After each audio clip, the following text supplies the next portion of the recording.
হরে কৃষ্ণ। আজকে ভগবানের ভোগের থালি সাজিয়ে নিচ্ছি, গরম গরম অন্ন থালার মধ্যে গুছিয়ে নিচ্ছি।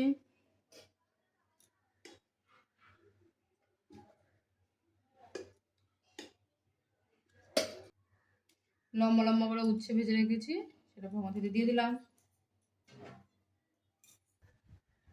আর পটল ভাজি করেছি, সেটা ভগবান থেকে দিয়ে দিচ্ছি। আজকে শুক্তো করেছি, বেগুন ছাড়া শুক্তো, 5 মিশালি সবজি দিয়ে শুক্তো করেছি। এটা বাটিতে বেড়ে নিচ্ছি, ভগবান থালির সামনে দিয়ে দেবো।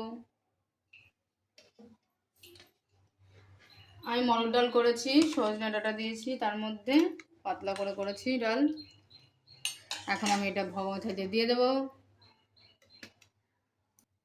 সব কিছু তুলসী পাতা দিয়ে দিয়েছি, 1 গ্লাস জল দিয়েছি, আমি তুলসী পাতা দিলাম। এখন ভগবান নিয়ে যাবো। হরে কৃষ্ণ।